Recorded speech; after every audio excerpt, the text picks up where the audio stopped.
Okay, so I was not on the stage for the Bunnell High School set of questions, but for those students who would like to see my responses, I am now looking at them. I've had about 15 minutes on each column, so about 30 minutes total to think it through. And here in the, I hope, 15 minutes that the other candidates had are my answers to your very good questions. So, number one, do you think the SAT is an accurate assessment of what we learn in school? I am sitting in an SAT office. I am the right person to answer this question. I've been doing SAT prep for 27 years. It's not an accurate assessment, but it's not supposed to be. The SAT was actually meant to measure things that aren't measured by GPA, because that gives the colleges an extra thing that they might want a lot of or they might want only a little of.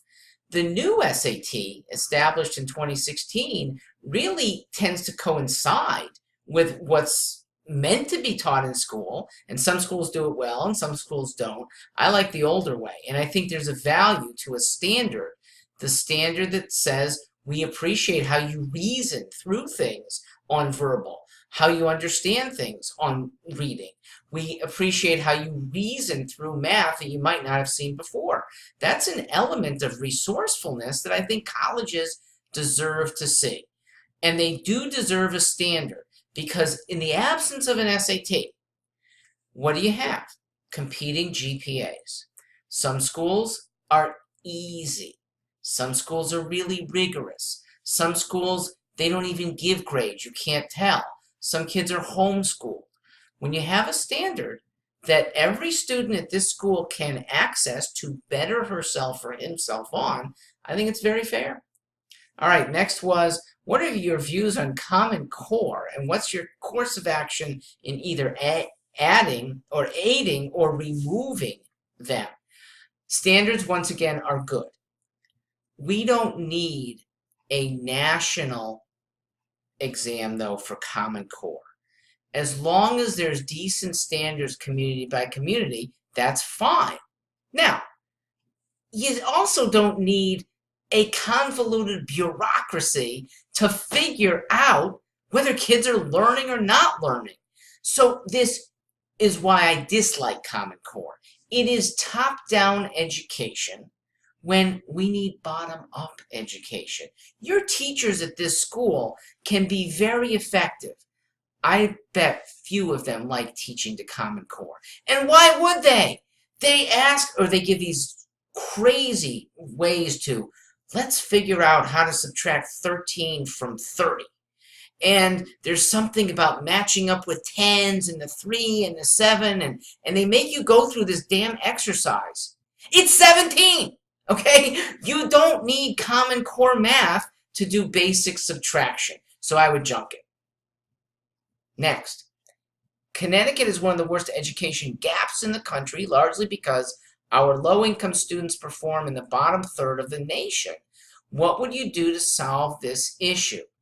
Well, I certainly wouldn't take down the strong students who might be able to excel in AP classes and extra coursework at the high level. Unfortunately, that's what some school districts do in order to equalize. So they equalize at the substandard level. So everyone's substandard, but at least it's equal. That's horrible. Bring up the kids who are floundering, and you do that better with private education. I can get into it in some other time, but for now, I think public education has merits that will be enhanced. The good teachers will get paid more. The schools that are doing things, managing them well, will get more enrollees. You, as students, would have a voucher to be able to go to a better school if your school was not doing well. So that lower third, they're often in bad schools, and they're stuck there. They can't leave for a better school. And yet, your school, I think, probably ranks better than Bridgeport schools. You're not allowed to take on those kids. Even though there's money attached by the cities, a voucher would give them a lot more money to be able to improve themselves And if the school they're leaving is not improving itself, it'll fail. Good. Failure in the medium run, 2-3 years and out, is a good thing for the kids who then have to go elsewhere, and they'll end up with better education. A fear of failure, which is what would finally hit the administrators, might keep the schools from being so bad in the first place. All right, next says, what would you do to minimize the financial burden of college so that education is more available to students around Connecticut? I, as a governor, would do very little. Affording education that's inexpensive can be done. Affording high-priced education that might not be worth anymore is a luxury. And I'm not going to tax everybody so that a few elite kids can have this luxury. But what I will do is help everybody earn more. Okay? How many of you worked this summer or are working now in a part-time job? You notice how much is taken out of your paycheck. All right? So that maybe $12 an hour check is coming out at like $8.53 per hour for things that are useless to you. Lower wage workers get screwed. You are paying right now for unemployment insurance. Okay, you're not worried about unemployment. They need you badly. You're not going to get fired. But you're paying for it. Your check is reduced. You are paying for Social Security, which you and I know is not going to be there when it's time for you to retire. Okay, it's not. It's a Ponzi scheme. It has been propped up for the last 50 years. It's not going to make it 50 more years. And the final part of that deduction, you're paying for Medicare. So it might help you 50 years from now. How about having money now in your pocket to help yourself? Even more so for your parents. Their deduction's even bigger, assuming they have decent incomes. They are getting so much of it extracted by the federal and, yes, the state tax code. I would eliminate Connecticut's income tax. We foisted it on people 25 years ago to remedy spending. It didn't work. Connecticut in the last 20 years hasn't gotten any better. It has, by most accounts, declined, and it certainly has declined in population growth. We don't need an income tax, and we certainly need less spending on dumb things. When you have more, you can afford education a lot better. Oh, short one. Should Connecticut legalize recreational marijuana? Answer, yes. And I don't do that for the sake of budgetary. It might help the budget a bit. I do it for the sake of freedom.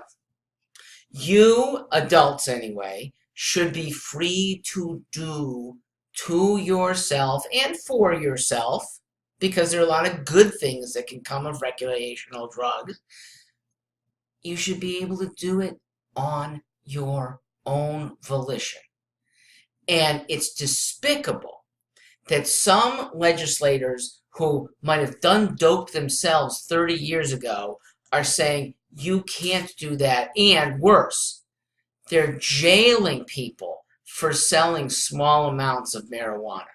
They are raiding people's homes for drugs that they suspect are there, sometimes innocent people. And we're all innocent because this is a stupid law. I would only enforce marijuana laws for children who we haven't the trust in yet. But once you prove to your tribunal around you that you're trustworthy with what you put in your body, the government has no business regulating that. Next, overdoses from heroin and other opioids have been on the rise in recent years, striking Connecticut particularly hard. How would you solve this issue? Well, I'll tell you one way I wouldn't solve it. I would not be suing companies, as some legislators have threatened, for their manufacture of opioids, because the majority of people who use it well. I mean, we've had a number of tragic deaths and addictions, but the number of people who use them properly and have been helped by moderate doses of opioids are enormous. Immoderate is what we have to protect against. Immoderate can happen with paper towels, okay? You could die by stuffing wadded paper towels in your mouth and choking on it, okay? There's no such thing in my mind as an inherently dangerous product. There's dangerous behavior, and if you use things dangerously, you're going to get hurt. You're going to get addicted. Now, I do think doctors should be more careful and more willing to say, put up with the pain, because I'm not going to give you a ream of likely addictive drugs. Put up with some pain so that you don't get addicted. Ultimately, it's the person's choice, and I'm about removing government from impeding on people's choices. Next, do you think our state would benefit from the re-entrance of tolls? Answer is, if you're going to spend a lot of money, yes, I think tolls, which are a form of user tax, is a pretty fair way. Okay? I don't like an income tax. I do like people paying for what they use. And tolls are a measure of using the highways. Now, I have a much better system than everything that's been proposed so far. For that, you got to read my website, stewartforliberty.com. Next, if you were sitting in Dan Malloy's seat today, what would you do about our budget crisis? I actually kind of like the budget crisis. Remember, I'm a libertarian. I want to cut the government. And the babies in the legislature have expected us to give out of our pockets for 30 years. The budget crisis, of all things, starts to, awaken reality.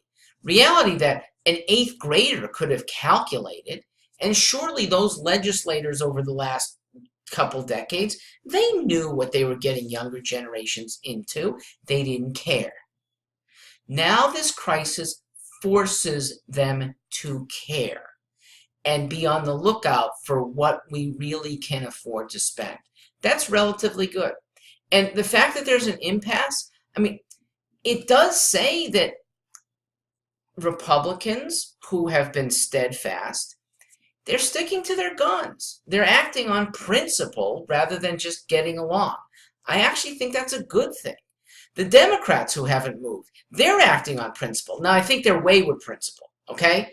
The Republicans are closer to right. They're still not good enough. The Democrats are just off the deep end. And this state's Democrats better shape up or they will be in Republican rule. They will. Look at all the other states that have gone Republican at their legislative level, at their state houses. Democrats are on, they've lost 1,000 seats over the last 8 years during the Obama administration. Their excesses are catching up with them. I stand as one of the few Democrats who acts responsibly with budgets. Call me a JFK Democrat. He didn't run deficits, and yet he cut taxes. I'd cut them even more, and I would make deficit spending illegal. A legislature that approves deficit spending, each one of them spends time in jail. It should be illegal. Next, since General Electric decided to move its headquarters to Massachusetts, many Connecticut residents have become worried about what other corporations will follow. What would you do if elected governor to attract businesses and to prevent existing companies from leaving? I think the best method for keeping companies here is the appeal of zero income tax.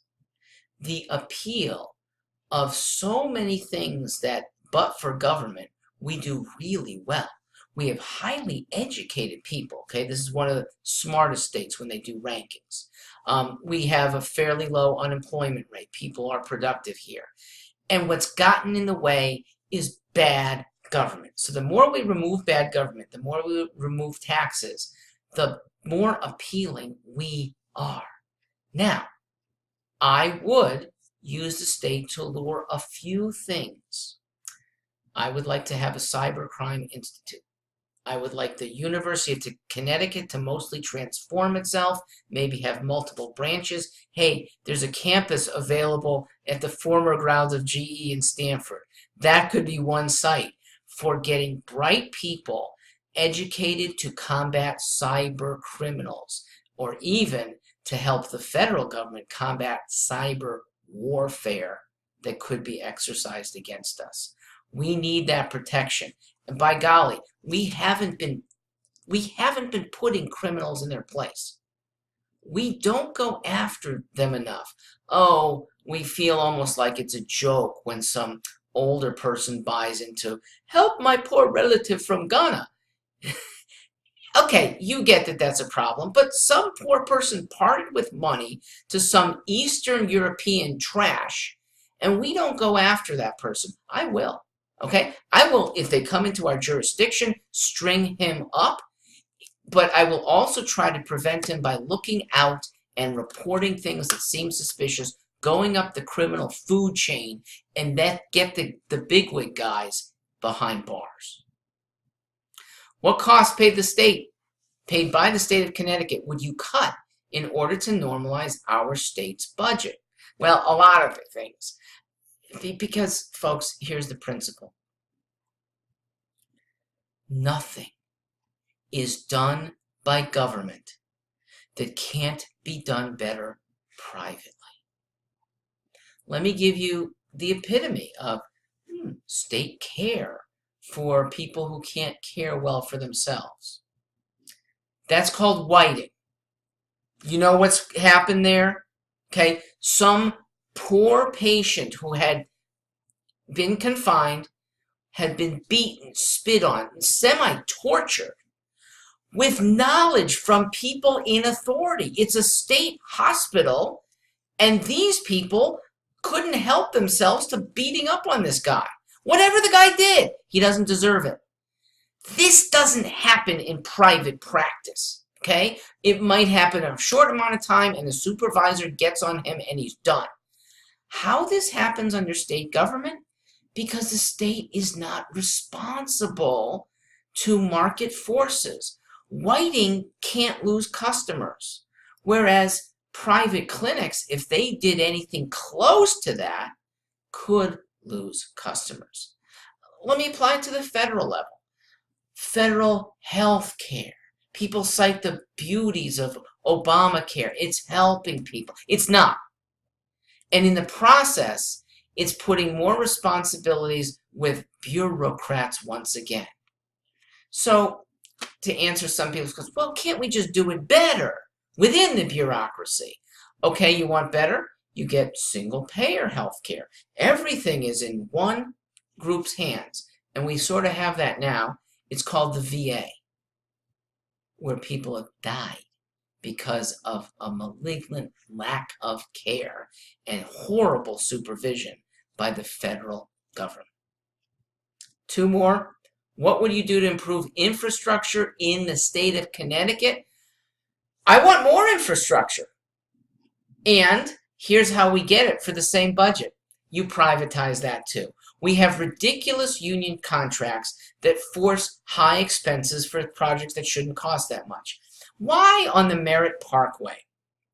First off, we're delayed. When somebody's mowing grass during rush hour, he can mow at night. And he's probably being, semi-protected by an onlooker, another employee that is not needed, but union contracts say we have to add more people to this. Same is true at the local level, where construction companies, if they say, well, this looks a little bit unsafe, they force police departments to protect them, but you pay for that, and you pay at a very high rate. The police officer might even be able to get overtime.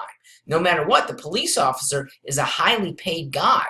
Earns probably $50 an hour for something that really a crossing guard can do at $13 an hour. That's state government badly at work. All right, last one. Position on gun ownership. What would you do to prevent another mass shooting such as the one that occurred at Sandy Hook Elementary and most recently Las Vegas from happening again? We've had time to study Sandy Hook. I'm not going to comment about Las Vegas. Sandy Hook can't be prevented. It can't.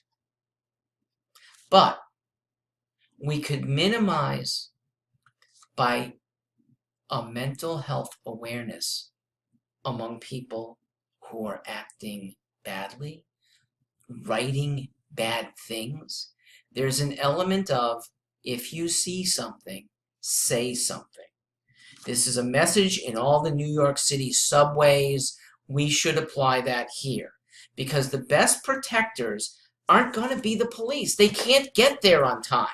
They can do autopsies. They can't get there on time. But they might be prevented by a big police force called the citizenry, that you and I, being aware, help rein things in. Now, I also think that police force should allow guns in our own hands, because 99.9% of guns are used for good. A gun is the best defensive weapon ever made. It happens to be a powerful offensive weapon too. But we have far more good, and when somebody does go bad and starts shooting, what brings it to an end? It's a good guy with a gun. If, God forbid, somebody started shooting here, would you be grateful that a trained civilian with a gun is in this auditorium to take him out? You have to say yes.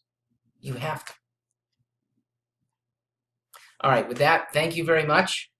See you in a couple weeks.